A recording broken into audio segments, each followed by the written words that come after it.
This meeting is being recorded.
One second. We're helping Ryan log in. Oh, she got it? Take care of it? Perfect. Thank you. So you're ahead of us. With that said, we're ready to get started.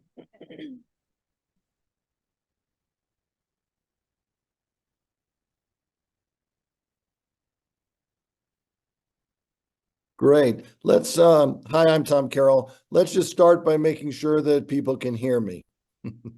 Am I coming through? Yes? Yes. Good. Yes. Good. Thank you. Welcome to the WIPP Information Exchange. I'm Tom Carroll. I'm your moderator for today's session. The event is sponsored by the U.S. Department of Energy Carlsbad Field Office and the Salado Isolation Mining Contractors, better known as SIMCO. This is mostly a virtual information exchange, but there are a few members in the audience in Carlsbad, and we will be hearing from both people in person and people online. And we're doing this in order to accommodate everyone who has an interest in this matter. As you may know, the purpose of this information exchange is to discuss the Legacy True Waste Disposal Plan. We will be glad to take questions and input. We're very interested in your input on the definitions of legacy true waste, obtaining the legacy true waste inventory information, any lines of inquiry pertaining to the definitions of inventory, and how to get more information. We will not at this time be handling questions about transportation, high-level waste, expansion of WIPP, facility closure dates, or another repository. However, as you may know, we have been holding community forums around the state during which any and all subjects are encouraged. And you may bring those subjects up at the next forum, which is tentatively scheduled for summer of 2024. But you may also at any time send your comments to the website wip.energy.gov, and there's a place there for your comments. Today, there are three participants you will be hearing from: Martine Navarrete, RCRA Program Manager, Carlsbad Field Office, U.S. Department of Energy. Rick Chavez, Environmental Program Manager, Los Alamos Technical Associates, better known as LATA, L-A-T-A. Ashley McAfee, Environmental Specialist 3, Los Alamos Technical Associates. My job as moderator is to ensure that everyone has, both the people in person and online, have the opportunity to be heard, to make a comment, to ask questions, and to give your input. We will start with a PowerPoint update and then move to the question and answer period. The entire proceeding will be recorded and posted online, in all likelihood within a week. So if you don't want to take notes, you can watch it all at a later time. The format for tonight is as follows. After the PowerPoint presentation, we will open up the floor for questions and comments and your input.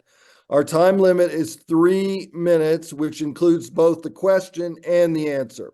However, if you feel you need an additional 30 seconds, you may ask for it and it will be granted.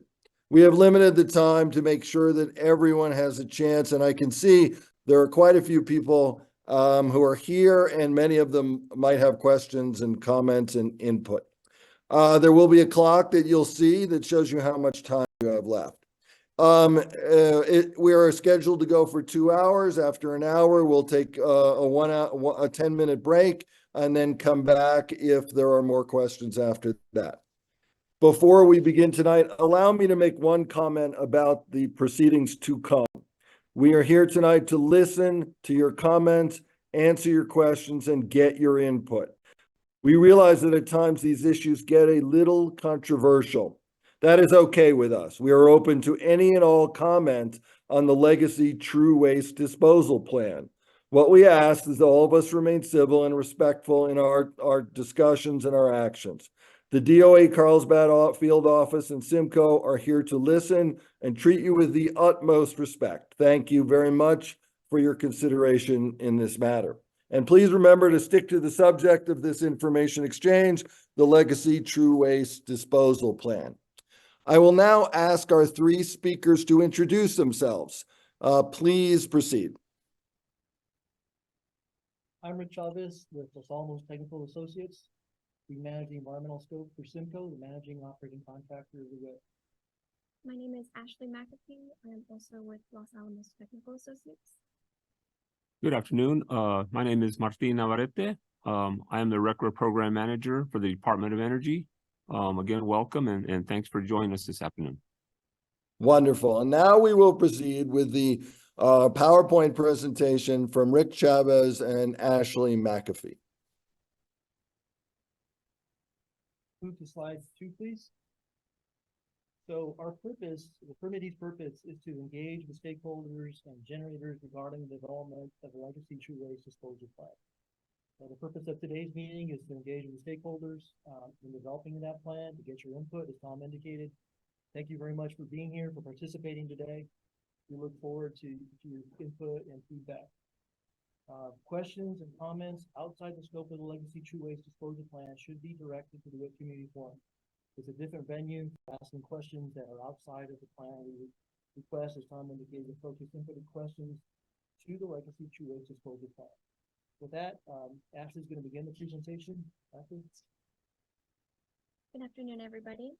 I'm going to start with some of the language that we have inside of our permit right now. The New Mexico Environment Department issued the final hazardous waste facility permit effective on November 3rd of 2023. In the section titled 4.2.1.5, Legacy True Waste Disposal Plan, it reads as follows. The permittee shall define legacy, true, and true mixed waste and develop a legacy true waste disposal plan. The plan will be developed in consultation with generator sites and stakeholders. Consultation with stakeholders shall begin within 90 days of the effective date of this permit. The plan shall be submitted to the Secretary within 1 year of the effective date of this permit. The permittee shall seek public input for 60 days following the submittal of the plan and submit received comments to the Secretary. To the extent practicable, as articulated in the final plan, Panel 12 will be reserved for the disposal of legacy true mixed waste. Okay. Moving on to the next slide. Our goal for today in this WIPP info exchange, we are to seek conceptual input on this plan development from those involved. The objective of the permittees in general are to develop the legacy true waste disposal plan in consultation with the generator sites and stakeholders. In that, our goal is to define legacy true and true mixed waste, as well as to develop the plan to articulate how panel 12 will be used for the disposal of legacy true and true mixed waste to the extent practicable. We will submit this plan to the NMED Secretary no later than November 3rd of 2024, within 1 year of the effective date of this permit. I'm going to continue to the next slide. And here I'm going to summarize a proposed timeline of this plan's activities. The proposed schedule starts with consultation with stakeholders that shall begin within 90 days of the effective date of this permit. Previously, we've already held a meeting in Santa Fe, New Mexico with some of the stakeholders. And currently, we are having our WIPP information exchange. The permittees generator site consultations will be between the months of December 2023 and April of 2024. We are to hold a second WIPP information exchange in the months of June or July of 2024. We are to compile data and prepare this plan through the months of May to September in 2024.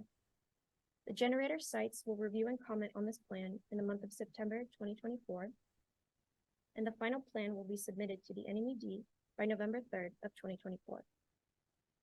There will be a 60-day public comment period on this final plan from November 3rd, 2024 to January 2nd of 2025. I'm going to hand it over to Rick. Thank you, Ashley. Now, the WIPP serves generator storage sites. They're our customers. We depend on them to ship the waste. And so it's important to us to obtain their input in developing this plan. So we've developed some lines of inquiry for them. And here are some examples of lines of inquiry. So how is disposition and removal of waste prioritized at your facility? Are there engineering, risk, and budget considerations? What are the regulatory drivers, directives, agreements, etc., driving true waste removal? How does each site define legacy waste? What is the inventory of legacy waste? What are the complexities associated with cleanup activities? Next slide, please. Ashley? So in regards to consulting with our stakeholders, our goal is to obtain input for developing this plan. Currently, the permittees are in the data collection stage of plan development. From our November 15th, 2023 consultation in Santa Fe, New Mexico, we received recommendations and input from some of our stakeholders. Of that, we have posted a dedicated page on the wip.energy.gov for public access to this plan and its information. This can be found under the News and Information tab on the WIPP homepage, and there is a tab titled Legacy True Waste Disposal Plan. And there's also an additional button on the homepage that will take you to this page that's dedicated for the plan. Additionally, we've also reached out to the Citizen Advisory Board contacts at other generator sites to share some of the meeting notices, as well as to continue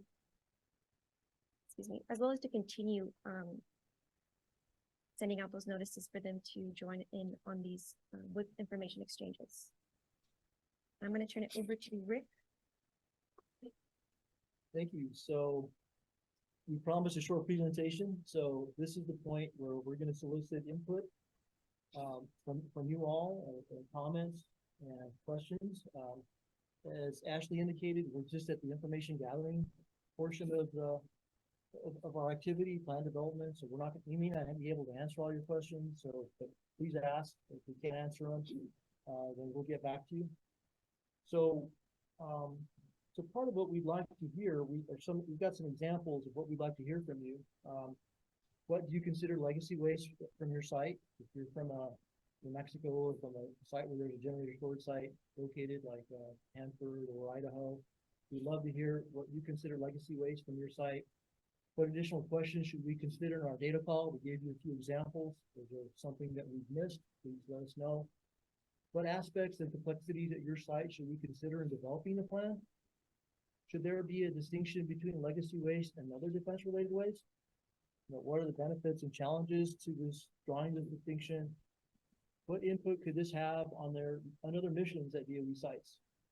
Regarding true waste disposal, what risks are most significant to you? So these are just some examples of these are some things we'd really like to hear back from you, but please don't restrict your input to these. If you have other input or questions, please feel free. So with that, I'm going to turn it over to Tom. Go ahead, Tom. Thank you. Very good presentation. Thank you for that. And I believe we have some people who have thumbs up already who have asked to ask questions. As you could tell from that last list of questions and input, there's a lot to discuss, and everyone here, as they develop this disposal plan, is looking for your thoughts and for your input. So, Ekta, if you could tell me who the first person is. You will have to raise your hand, and then we will have to unmute you. So be patient with us. Yeah, raise your hand to virtually ask questions. Let's see, who would like to ask the first question?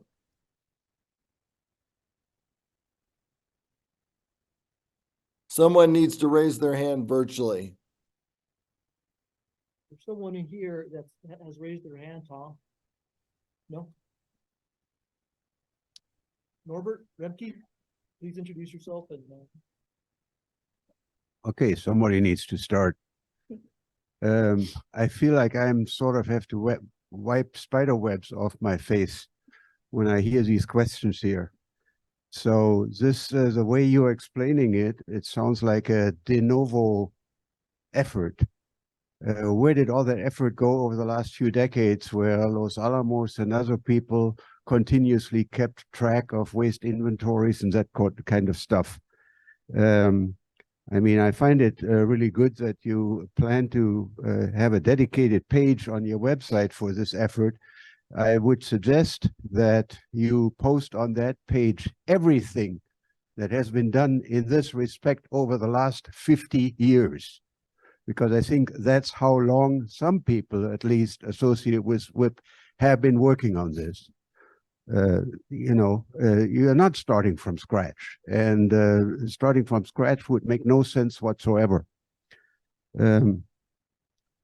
You specifically said that you're planning to put legacy waste into panel 12. Maybe you could explain why you're restricting it to panel 12, this inquiry, because, is there no legacy waste that could go into other panels, for example?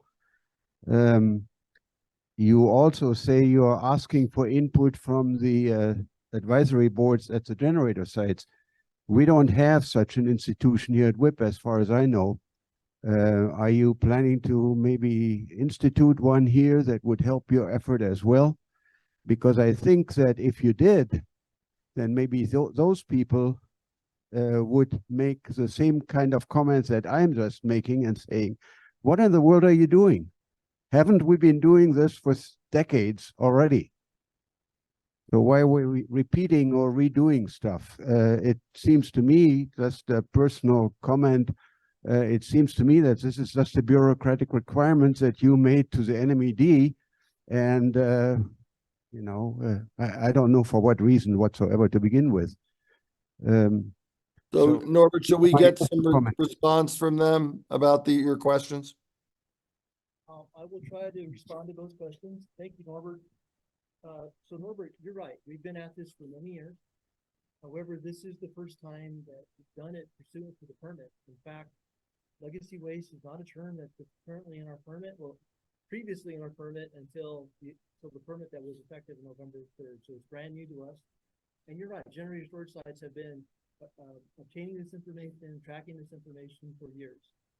However, generator storage sites may have different definitions of legacy waste, right? And that's why we need to reach out to them. It's one of the reasons we need to reach out to them and make sure that we understand what their definition is, right? Because we're required to define legacy waste, and it's not previously been defined, and it's not previously been in our permit. This is really new, but from a program perspective, that's part of why we need to reach out. Your second question had to do with restricting the panel 12.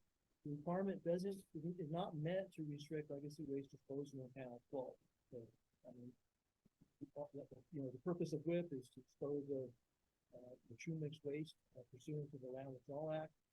And so we have no intention of restricting it only to 12.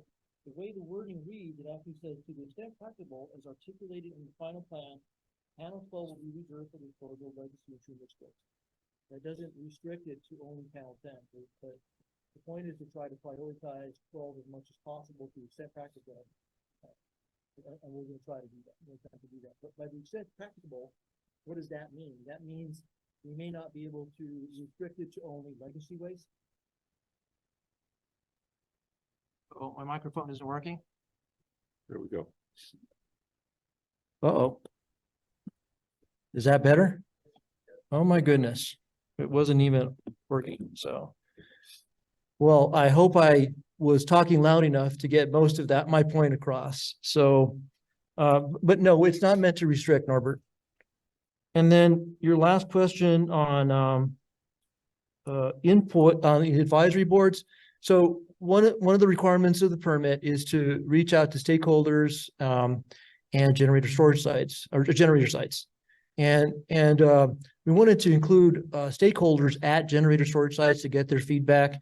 And the mechanism we used was to reach out to cabs, you know, like the contacts in Los Alamos cab and other cabs. So that's what we used.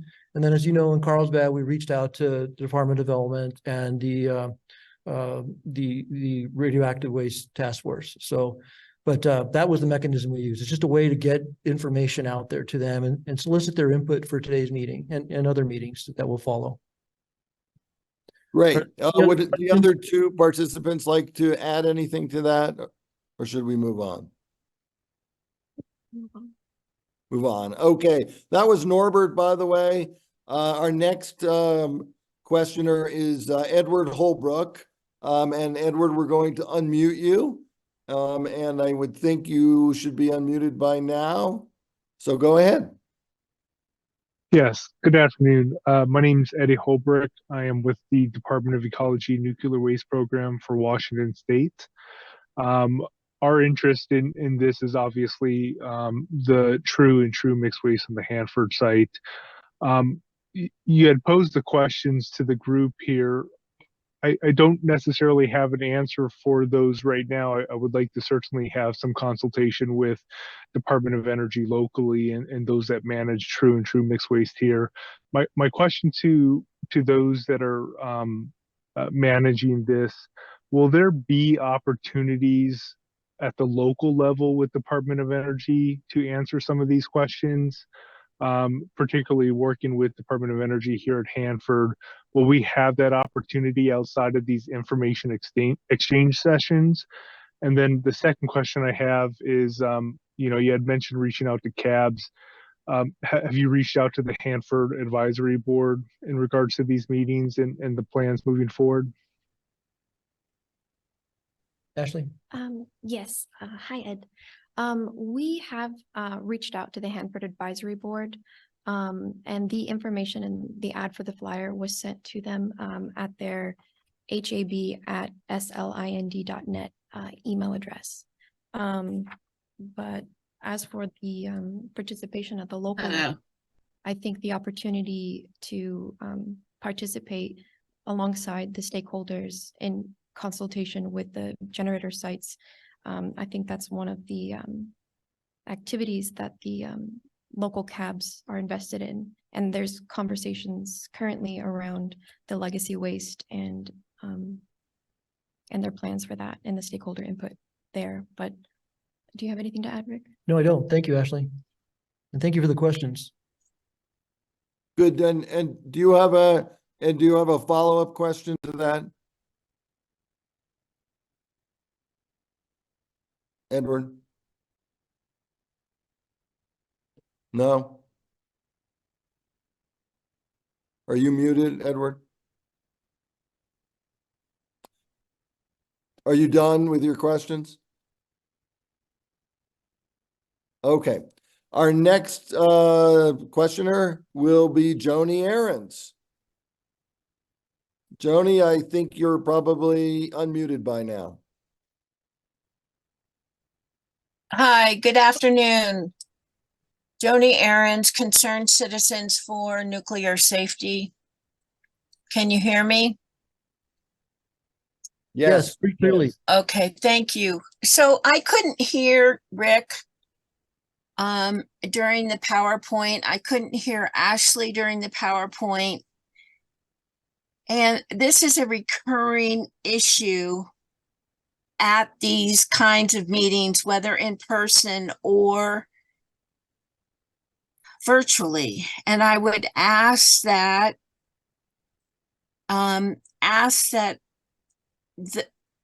that these systems be checked so that the public can hear what DOE is saying. That's number one. Number two Joni, is is, it better? Is it better now that they're answering the questions? yes, it is. Okay, But good. it was very frustrating because Rick and I have gone around and around about this for a while, and it's really frustrating. So the second point is that sending an email to the Hanford CAB is not the kind of outreach that we anticipated for DOE to do. There should have been phone calls, probably a Zoom meeting to explain what was happening. You've got to do more to get people involved in this very important issue so that we have a complete inventory by the due date in November 2024. That's my comment. Thank you. Joni, thank you so much for that input. And I apologize. I didn't realize we were not completely you weren't able to hear us clearly. So but thank you for your input. And that's good feedback on outreach. So thank you for that also. Very good. Ed had a follow-up question, but he was muted. So Ed, are you there now? Can we unmute Ed and let him ask his follow-up question? Ed, are you there? All right, I'm back. I appreciate that. Good. You're back. Go ahead. Yeah, so the only follow-up question I had, so it sounded like there will certainly be further outreach to the HAB and some interactions with those stakeholders. My question in particular was, will I have a chance here at Department of Ecology to engage with Hanford DOE on these questions? Will there be opportunities to meet with Hanford DOE locally to offer input on these questions that have been posed by this group? You know, that is a good question. I don't know the answer right now. We'll try to find that out, but I don't know. All right. Thank you. Good. Thank you for your follow-up question. I see Steve Zapp or Zappa next. Can we unmute Steve?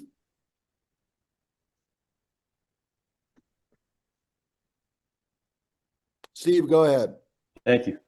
Yeah, I want to comment on two previous commenters, on Norbert and on Ed's. I think one thing you need to do is provide some context as for why this permit modification or permit language was inserted in the permit, because of the concern of other waste, such as newly generated waste, which might be easier to dispose of, could displace legacy waste, which is maybe difficult to characterize or retrieve and so forth. That addresses what Norbert was asking. And then what Edward was asking was what I mentioned before at our local meeting, and that is you need to include the local regulators, Department of Ecology in Washington and other states, and have them at the table because they're the ones who've negotiated in many cases these types of consent agreements or other agreements that require their sites to prepare waste for disposal at WIPP.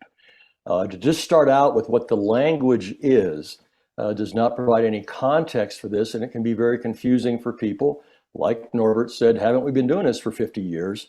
The answer is yes, you have, but the intent is to identify, prioritize, and get some idea for how much of this waste, what the timing is going to be for it coming here. But you've got to include, and what Joni said as well, have people reach out and contact. Don't just send an email into the dark and hope somebody saw it and knows what to do with it. You need to truly engage these people, but specifically contact the cabs, specifically find out who the relevant regulators are in their states, and tell them why you're doing this, and have them able to engage when you contact Simcoe and DOE Carlsbad go to these sites to have them involved as well, not just closed meetings with the generator sites themselves, but have some type of a meeting, identify points of contact so that there's agreement among the cab, the generator site, and the regulators as what information you are collecting for your project that's required by the permit. That's my comment. Steve, let's get some response to that, and then if you have a follow-up question, we'll come back to you. Sure. Panel? Well, Steve, thank you for that again. We did try to make contacts. We've been making phone calls, but we didn't have a lot of time. I know that's not a valid reason, but we have been trying to reach out and get it out there. It's just something new to us, as we've explained earlier, to reach out to generator storage sites. But we appreciate your input and feedback. And thank you. Anything else, Ashley? No, sir. I think that this is good advice and something that we can move forward with in terms of more outreach and involving these cabs. And yeah. did you have a follow-up question? Yeah, so do you have the ability, have you been able to identify, or how will you identify relevant regulators within each state that has a generator site? Who you're going to invite or contact or have your point of contact with? Well, what we attempted to do is, or what we did is we reached out to the DOE entities at the generator sites and asked them to facilitate discussions with the cabs. And then we could do the same thing, Steve. We would have to reach out to the generator storage sites, the DOE entities, or their subcontractors, and that would be our first step. Okay, thank you. The presentation, for those of you who did not get it, it will be available and will be posted as a PDF on the website. If you had trouble hearing it, you'll be able to read it there. And of course, you can ask questions as well. Let's see, we have a WS, just the initial, so we're not quite sure who it is, but we're going to unmute WS now. And I believe you're unmuted. Go ahead. Hi, I'm on my phone. Can you hear me? Yes, we can hear you. Quite. Great. Oh. I'm Shannon. I'm from Indianapolis, Indiana, just concerned citizen. I had been listening the whole time, and I just wanted to say that Mr. Chavez's comments about the different definitions of waste at each site sounds a lot like corporate doublespeak, which is exactly what the community does not need when leading a project like this. So I would encourage all of the leadership involved to make a concerted effort to try and just use their communication skills and really just remember the humans, and that the people on the ground in these situations are at a different level entirely. And I would also ask, what is stopping from getting people on the task of including the community, when I think it goes without saying that these expenditures or these reactors are generating a lot of revenue. So there shouldn't be anything stopping you from having some kind of go-between for the community when the water is being released into the waterways that they drink from. Thank you. Great. Let's get some comments from our panel here. Who would like to start? Well, as far as reactor waste, that's not the purpose of WIPP. We don't receive reactor waste here. It is for transuranic and transuranic mixed waste from defense activities, DOE facilities, and so we wouldn't really have much to do in that area or anything to do in that area. And as far as definition of legacy waste, like I said earlier, it's just something new from our permit, and our RCRA permit is what's driving this requirement. So it's important to us to understand the definition of legacy waste and how sites, what they consider legacy waste, because it's being driven by our permit and the requirements in our permit. That's really all I have. Great. Others on the panel want to comment? No? Okay, let's see. We have Maya Burke next. Let's unmute Maya or Mia. Go ahead. Hi, yeah, my Oh, name's I'm sorry. Can I tell us your name, but also if you're representing any organization, please tell us that as well. Or you're just private or whatever, that's fine. Yep, so name is Mia Burke. I work for Hanford Challenge. I'm also vice chair of the Hanford Advisory Board, and just wanted to communicate to all of you that the email that you sent to our facilitation team at hab@esalen.net never reached HAB members, and I found out about this event through a different channel. So just want to make sure that you all know that those messages did not get through to us, and I can tell also by the participant list that I don't see any other HAB members on this meeting, so those messages were missed, which is really unfortunate because seeing the schedule that you all have, it looks like there's only one other meeting set up as in June and July for stakeholders on this. I would encourage you to reach out to our deputy designated federal officer for the Hanford Advisory Board. Her name is Lindsay Summers.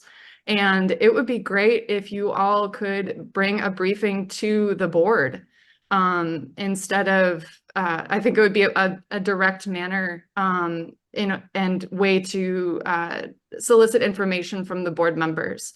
I know that we are currently working on true waste advice that would be directed to the Hanford DOE site office. So this is a really important issue to the board, and just from my perspective personally, and I think it'd be important to bring this to the HAB.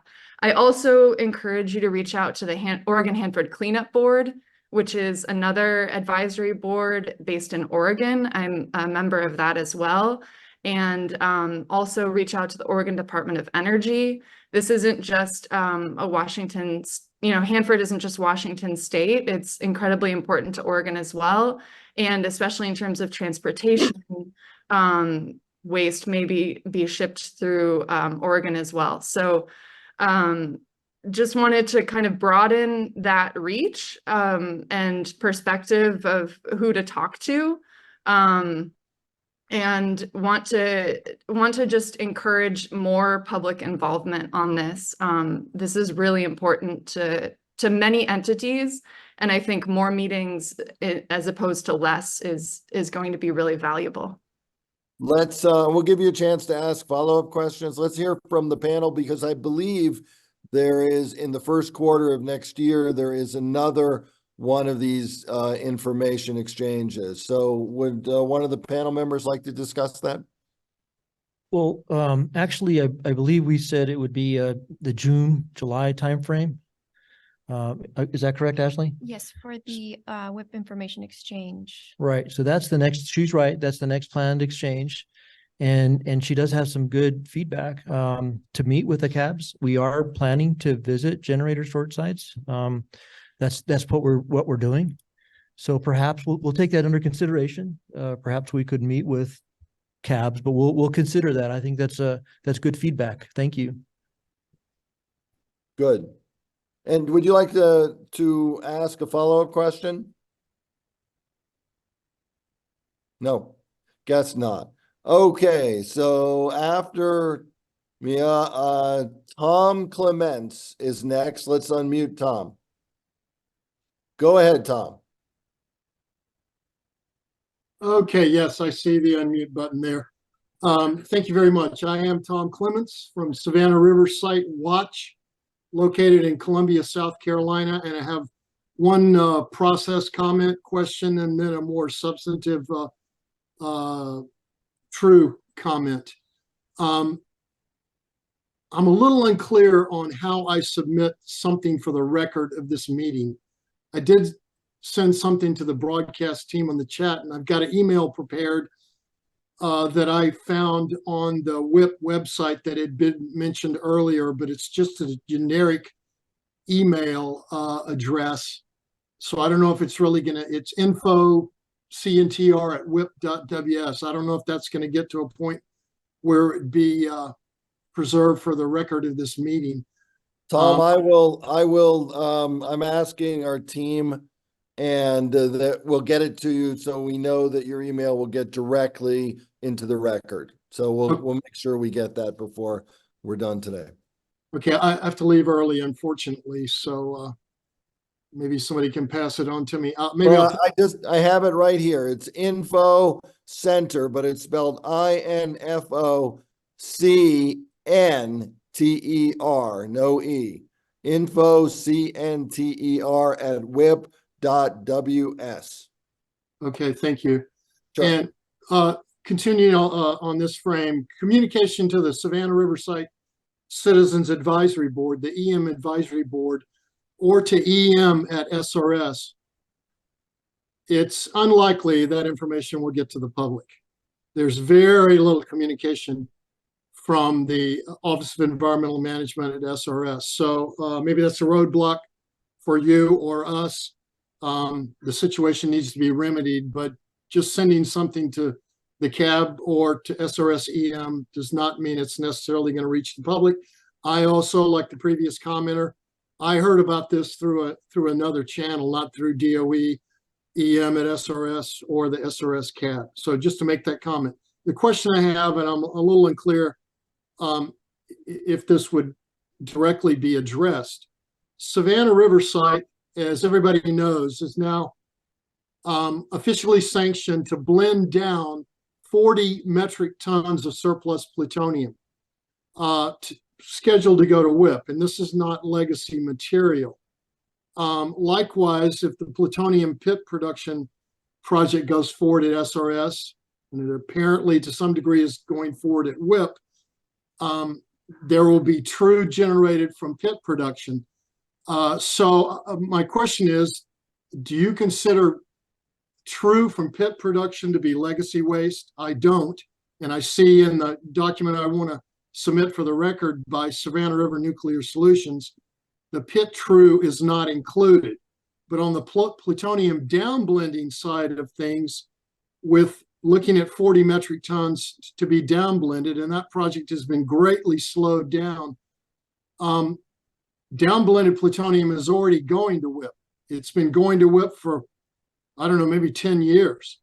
So it's already been accepting this non-legacy true. So I wonder how the plutonium downblended material is going to be categorized. And obviously it's not legacy true generated by other activities at SRS. So my question is about the status of pit true and downblended plutonium true. And I'm submitting the comment related to those things. Thank you. Good. So why don't we hear from the panel on this? Well, thank you for that. And that's part of what we're soliciting input on. Obviously, you believe that is not considered legacy, and that was part of what we'd like to hear from. So we're just in the information gathering stages. Like I said earlier, don't have an answer for you, but we appreciate your feedback. So, and you made it real clear you don't consider that legacy waste. Okay, then. Thank you. Good. And you got that email, right? For your comment? Good. Okay, I think Ingrid Colton is our next questioner. Let's unmute Ingrid. Ingrid, go ahead. Yes, can you hear me okay? We can. Yes, so I'm Ingrid Colton. I work directly for DOERL, and I work a lot with Eddie Holbrook in a lot of communications. And I just wanted to let Eddie know that we definitely want input from ecology and others. Here at Hanford, I guess I kind of consider, since we're part of the Manhattan Project, that our legacy waste is pretty much anything that is not newly generated waste coming from an active or ongoing defense program. So pretty much a lot of our waste is, that's what we consider legacy. And we can define that as we get closer. But my question is, and I didn't hear any answers, why just panel 12? Since we have so much legacy waste and it's contingent on congressional funding, which stretches us out quite a bit. Yeah, is panel 12 the only place to put the legacy waste? And I'm sorry, I don't think our microphone was working properly when I answered that question. So no, it's not meant to restrict legacy waste to only panel 12. That was not the intent of this requirement. And I'll read it again. So to the extent practicable, as articulated in the final plan, panel 12 will be reserved for disposal of legacy true mixed waste. So that doesn't restrict us in putting legacy waste in panels 8 through 12 or in potentially in future panels. So, but we're going to prioritize panel 12 for legacy waste to the extent practical. And to the extent practical, we realize there's other waste that must be dispositioned. So we'll try to explain that in our plan or articulate that as the way the permit states it. I hope that helps. Yes, that helps. Yes, I just hope that we can have further communication. Sorry, go ahead. Did you have a follow-up question, Ingrid? I guess she did not. Do we have, I do not see anyone else who's got a thumbs up to ask a question, but I do see a lot of people here. So, I think Don Hancock. I was going to call on you, Don, because I figured you'd have something. So let's unmute Don and let's hear from him. Hello, this is Don Hancock with Southwest Research and Information Center in Albuquerque. I intentionally wanted to let some other people go to hear what other people are saying. And like a couple of the previous people, I wanted to kind of respond to and provide hopefully some helpful context in terms of some people's concerns. First point that's important for people to understand is in 2020, the National Academies of Sciences finished a 2-year study looking at WIPP and legal and technical issues related to it. And they found that DOE's plans included more waste than will fit into WIPP under the legal limits. So that's an important context for people to understand because, in other words, if there's more waste that DOE wants to put into WIPP than will fit into WIPP, clearly that's going to create a conflicting situation. And so people who've been paying attention to WIPP have known about the NAS report. Some of us, like me, contributed to that report in terms of providing input to NAS in terms of their process of doing it. And of course, they had access to classified DOE information that some of the rest of us don't have access to. So that's an important context for people to understand. Another important context for people to understand, and another provision of the permit is a requirement that DOE in the future has to report each year, a written report, public report each year on their progress with an additional repository. Obviously, if there's more waste than will fit into WIPP, there needs to be some other place to put it. DOE is past due starting to do that. And from a New Mexico context, again, this is especially for people from other parts of the country who appropriately don't follow this. The state of New Mexico and DOE have a separate agreement called a consultation and cooperation agreement that also limits the kind and amount of waste that's going to WIPP, in addition to federal law and the permit requirements. So again, the context is this is a complicated issue and an important issue, but we very much want, and a number of us who are on this call participated in the permitting process. We very much want stakeholders, people, not just the cabs, but inclusive of the cabs and others, to participate in this process so that people are aware of both some of these technical issues, but also aware of the context and how the result of this work in the next year is expected to, should, from my standpoint, have impact in terms of what waste goes to WIPP and timeframes in the future. My organization and other people in New Mexico believe and understand that WIPP was designed for legacy waste, not for declared surplus plutonium, not for new plutonium pit production, et cetera. And so we think that was WIPP's purpose. That needs to be WIPP's purpose. DOE, unfortunately, is trying to expand that mission, and there is significant pushback about that. So again, that's a context. I guess the other thing I wanted. Would you like the other thing I wanted to say? Yeah, I want 30 more seconds, Tom. So we can, if you like, we could get those answered and then come back to you. Okay, that's fine. Okay, panel. Really, it was just input from Don. I don't think it required an answer. So just continue, Don, please. Okay, go ahead, Don. Okay, yeah, I was, as I say, I was trying to provide some further context to people who were wanting. I guess another point that I want to make, and Norbert kind of raised it right in the beginning, is there is a long history. Several sites have defined their legacy waste pretty explicitly for a long period of time. The Department of Energy and Environmental Management has defined legacy waste. So I totally agree with Norbert that we shouldn't be starting from scratch. In fact, a specific recommendation that I have is as each site looks at and provides input into the plan, that they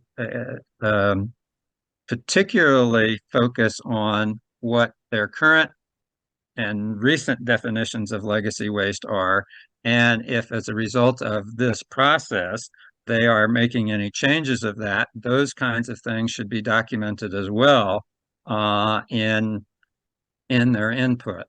I'm very hopeful that on the information side, in addition to the WIPP website having information about this, I encourage each of the generator sites that are going through this process to have some kind of information repository on their own website. So at Hanford, what Hanford is doing with this process is documented. There is, again, a way that people can go and find out what's happening at Hanford or Idaho or Savannah River or Oak Ridge. And I guess another point I want to make is some of the sites that are involved in defining legacy waste do not have cabs. And so it's going to be important, as Steve Zappi mentioned, to reach out to the regulators, but also other citizen groups. And I particularly would mention the Alliance for Nuclear Accountability, which is the national network of citizen groups downwind and downstream of DOE sites. There are some people who have spoken already. My organization is part of ANA. Some of the other groups who've spoken have as well. And so again, I think there are multiple ways of getting good input from the public, but it cannot just be limited to the cabs.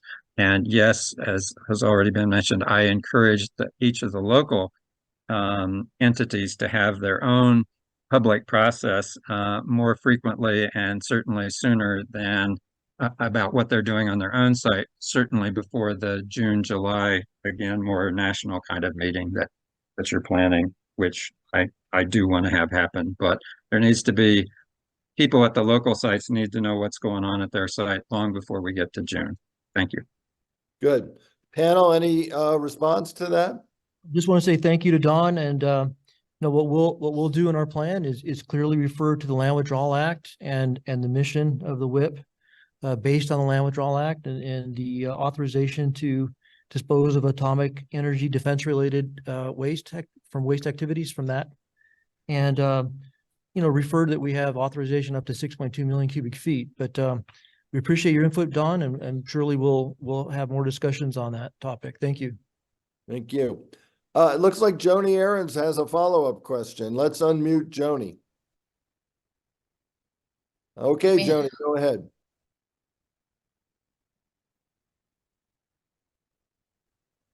You there, Joni? Yes, I'm here. Go ahead. Okay. So let's see. So Ashley, oh, here. Actually, I don't know you, and I would like to understand your role in all of this. You're asking Ashley to define her role? So I'm new to WIPP.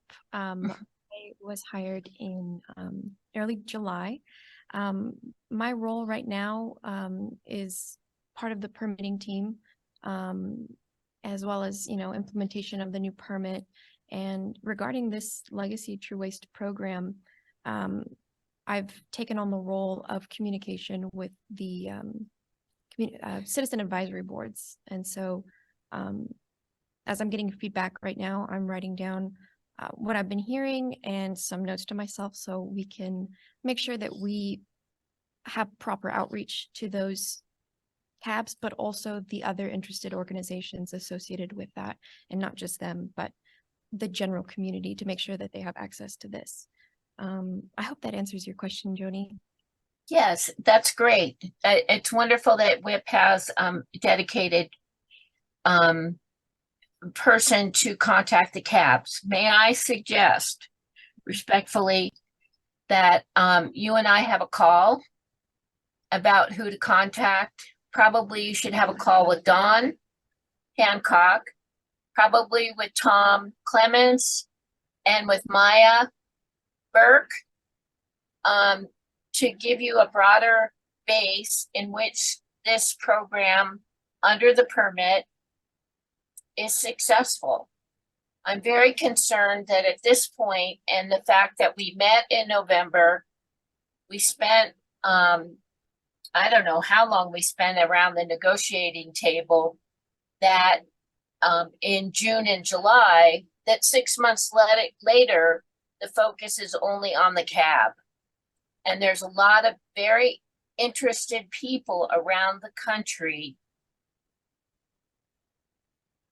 who are interested in this, but haven't been notified.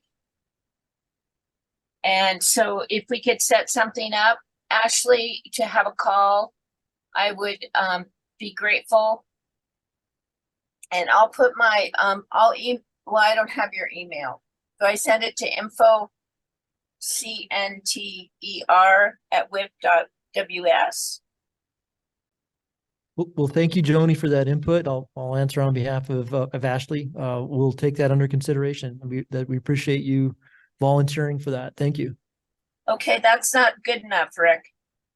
And I would call in Megan McLean that WIPP needs to do more at this point in time, because we have 11 months to get this done, and it needs to be complete. It needs to be thorough. And we're not going to do it like we've done other things, Rick. I would appreciate a phone call from Ashley to talk about other avenues for connecting with people around the country that are impacted by the fact that DOE did not get done with their job in 25 years like they promised the people of New Mexico. And I'll stop there. Thank you. Thank you for your comment. It looks like Mia Burke has a comment. Can we unmute her? Hi there. Go ahead. I just wanted to add on to the comment I made previously and encourage you all, and I hope you're already doing this, but to reach out to the tribal nations that that are related to each site. For Hanford, for example, it would be Yakima Nation, Nez Perce Tribe, and the Confederated Tribes of the Umatilla Indian Reservation. But each site, I'm sure, has or may have tribal nations connected to it, and they are incredibly important governments that you should be speaking with about this as well. And then just a completely different comment, but this Zoom is just, I've never had been on a Zoom where someone needs to unmute me and then unmutes me immediately after to be able to speak. And I just say that it's really detrimental to public involvement, because I wasn't able to ask a follow-up question or add a follow-up comment, Tom, when you asked me previously if I had anything else to say, because I was immediately muted.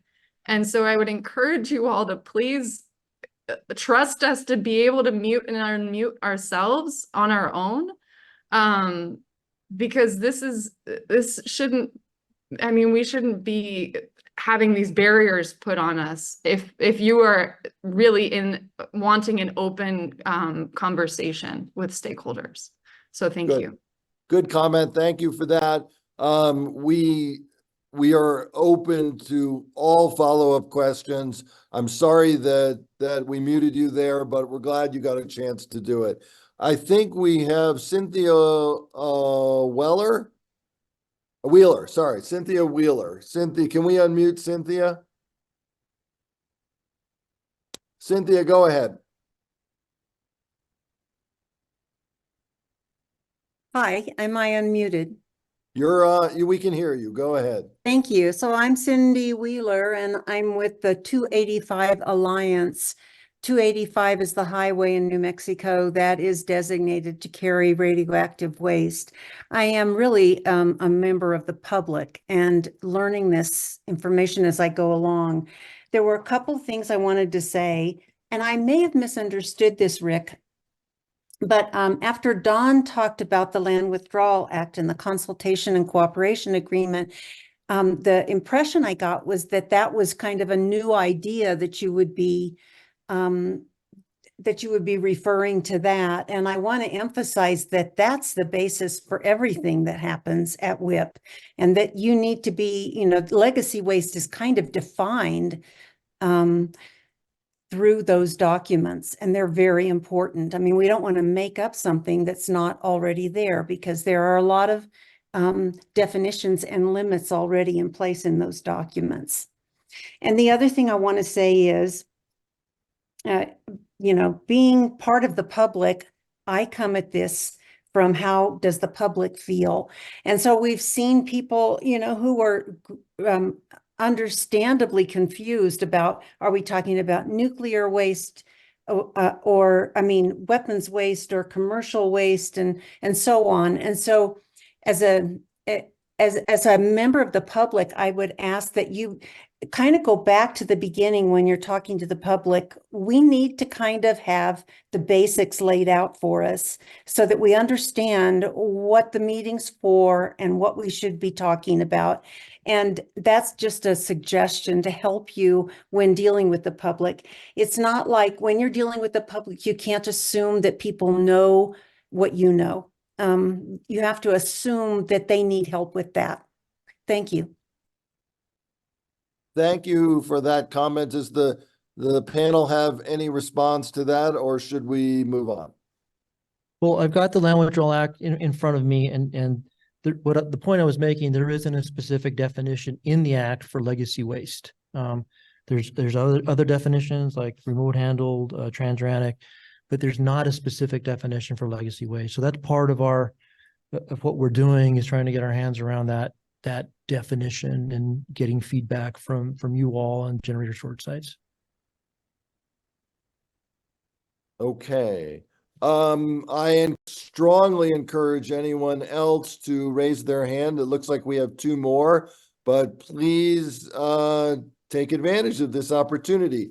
I think we're going to go to Gail Seidel next. Can we unmute Gail? Gail, go ahead. Hi, thanks. Thanks so much for this opportunity. Appreciate you all. And just a couple of thoughts, and I appreciate so many of the comments.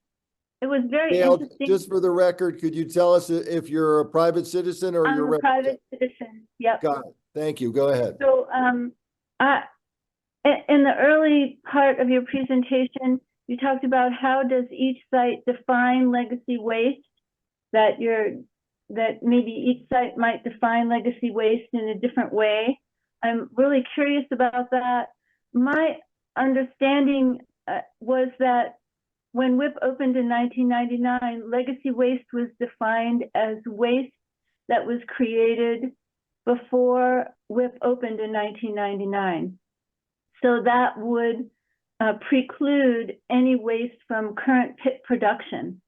We were also promised by Senator Pete Domenici and the DOE that no surplus plutonium would come to WIPP at that time. And I understand that there has been surplus plutonium coming to WIPP. And I think it's really important to note in whatever plan we create together that surplus plutonium is not appropriate for WIPP because of past promises made to the people of New Mexico. And just look forward to hearing the plan, participating in any way possible to make sure that the legacy waste that's up on the hill in Los Alamos that was sort of just dumped in unlined pits and trenches that they're having so much trouble recovering to dispose of, that waste in the plan takes priority. And I'm sure that other generator sites have waste that was inappropriately disposed of in the early days as well. And to me, that is the definition of legacy waste. Waste before 1999, Cold War waste, Manhattan Project waste, that kind of waste. And I hope that our panel will include that in their definition and in the plan. And again, thank you very much for having me. Good comment. Thank you. Does the panel have any response to that? No, I just want to say thank you. That's exactly the type of input we're soliciting, and what you all think is should be considered legacy waste. Thank you. Very good comments. Let's see. We have Megan McLean. Can we unmute Megan, please? Great. Megan, you're up. Hi, my name is Megan McLean. I'm the WIPP program manager for the New Mexico Environment Department's WIPP group. Thanks for having this meeting. I think Megan, it's a little hard to understand it's a little garbled. Maybe move back a little bit from your mic. Okay. I just want to say I think this meeting is showing that public participation is needed as much as possible at the CAB level, and we're certainly happy to help get DOE in touch with our state regulatory counterparts and are willing to help with anything that's needed for this process. Thank you. Thank you. No hands are up, but I again encourage any of you who would like to make a comment or some input to raise your hand, as right now we don't have anyone else. But I'm going to give you a has a little follow-up time. question, Tom. Sorry to interrupt, but Norbert, follow-up question or comment. Oh, good. Okay, Norbert, you're up.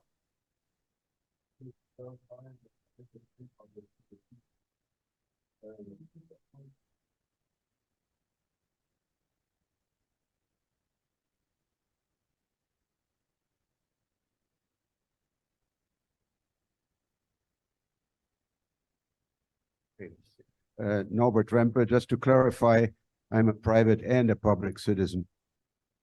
I have one question and then a few comments. Sort of a basic question, and not having been there at the November meeting with the other stakeholders, maybe you could explain why DOE agreed to writing such a plan, because what is the purpose of that? I mean, you mentioned its compliance with the agreement that you made with NMED. But why did you agree to that, and what purpose does NMED see in such a plan? Again, we have defined various kinds of defense true waste in the past, such as buried, retrievable, easily retrievable, not so easily retrievable. It seems to me that legacy waste is just a subcategory, and that if we basically take what we already know and then subtract certain categories from that overall amount, then we could arrive at what is legacy waste, depending on whatever definition you pick. Comments, two comments. One, we talked about communication, and several other commenters talked about that, and the sort of incomplete communications by email and text, etc., etc. I was for years a member of the WIPP Speakers Bureau, and before that I was an active Toastmaster, and one of the principles of communication is that real communication is two-way communication. So an email or a text without me having a confirmation from the one to whom I sent the email or text is not communication. That is communication to and not communication with. So please remember some essentials of two-way communication. The second comment is you are planning to have the next meeting for public input in about 6 months from now. Maybe you could come up in 3 months or so with something like a draft, or at least a list of contents or something, so that the public, members of the public, can hang their hat on something as to what you're working on. You know, to have a conversation that we have today and then have the next conversation 6 months from now, that doesn't really help very much. I think there needs to be something in between. And I know you're going to contact the advisory boards, but again, the individual citizens that are not a members of the advisory board, or that are not a member of the Mayor's Nuclear Task Force or other groups, they don't hear anything during the rest of that time. There needs to be something more in between.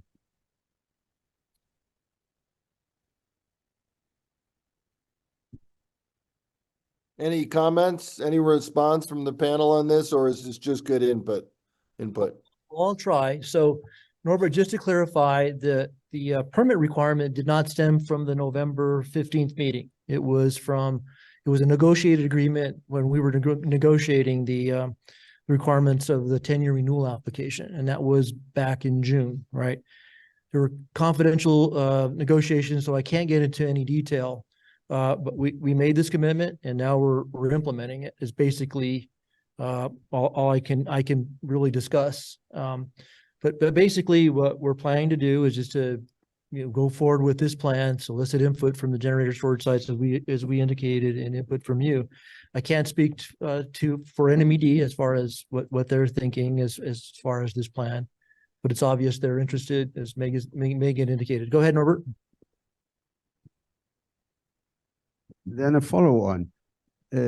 I mean, without knowing what is the purpose of this whole effort, how are we supposed to make knowledgeable comments? You know, there needs to be something. The report will have to start with a statement of purpose. Which purpose does this report that you are about to write fulfill? Without that, how are we knowledgeably supposed to tell you anything about it? Well, I'm sorry, I thought it was pretty clear, and we explained the requirements in the plan of what's in the permit. And that is, we're going to define legacy waste. We are going to develop a plan for disposition of that legacy waste. Obtain information on the inventory. Maybe that's the piece it wasn't clear because it's not in the permit, but part of what we're doing is delineating that inventory of legacy waste that requires disposition, and then putting together a plan for dispositioning it and disposing that at WIPP. But why separate legacy waste to begin with? I haven't heard any answer to that question anywhere this evening. What is the reason for that? Why did the NMAD demand that? And then, of course, why did DOE agree to that one? You mentioned something about conversations that were not intended for the public, but the public is going to pay for this with our taxes. So shouldn't we know what did NMED think, what they were going to actually do with that report, because they required it apparently, and DOE agreed to do it. So what benefit and purpose do they see in it? Well, you've had okay, so we understand that. We'll try to address that comment somewhere along the line, developing the plan, or somewhere down the path. You also had a recommendation to have something before June. We'll take that under consideration for discussion. And was there something else that I missed? Were those the two major things? Thank you, Norbert. Good. I think we're going to go to Megan now. Megan has a follow-up question. Let's unmute Megan. Hi, this is in response to Norbert. I think Steve Zappy touched on this already. We're starting to get into difficult to package waste streams with legacy waste around the complex. And there's newly generated waste that also qualifies for disposal at WIPP. We're wanting with this condition to make sure that the legacy waste is prioritized over new generated waste. And this is important to our stakeholders as well as us as a department. And I think it's especially true at Atlanta, because it's a lot easier to package and ship newly generated waste. And some of the legacy waste is going to be more difficult to get at. And we want to make sure it does occur. Right, Norbert. And as you pointed out, Norbert, that you alluded to, there have been various definitions of legacy waste, right? And that's come up. And we want to recognize that. We recognize the generator storage sites may have different definitions, and we want to open up that national dialogue to make sure we capture how what their definition is. It may be in their site treatment plans, it may be in other commitments, and we just want to make sure we understand that and capture that in developing the plan. Hope that helps. Good. We have, let's go to a new questioner, John Heaton. Let's unmute John. And John, you're up.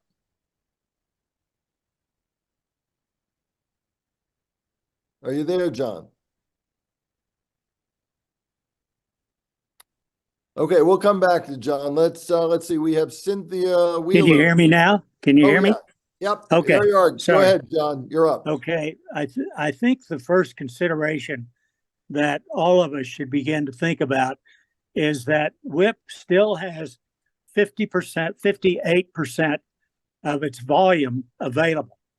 Now, the real question from a national perspective is how much true waste, mixed true waste, is out there, including newly generated waste, and estimates of what that will be, and how much is actually out there, and whether WIPP can tolerate that volume. And I think that there's not anybody in the complex that would not want to use WIPP to the highest volume possible. And so to begin to define these things at an early stage when we don't know what the national volume actually is, to me makes no sense. Any waste that's generated, that's true waste, is legacy waste. Now, if you want to put a calendar date on it, we know that we have found waste that was buried and this, that, and the other that was buried far below or way in advance of a calendar date and after the calendar date that people tend to think about legacy waste. So that makes no sense whatsoever that we would put those kind of limits on what legacy waste is. So the reality is that we need to know what the volume is. And I can't imagine that there's any generator site that wouldn't want to move as much true waste and mixed true waste as they possibly can to WIPP to clean up their sites. And so to put these artificial times and dates and what have you, to me makes no sense, because whatever is generated is ultimately legacy waste. And so I think that we need to get accurate numbers, and then we can begin to react to those numbers and fulfill the mission of WIPP to its completeness. So thank you very much.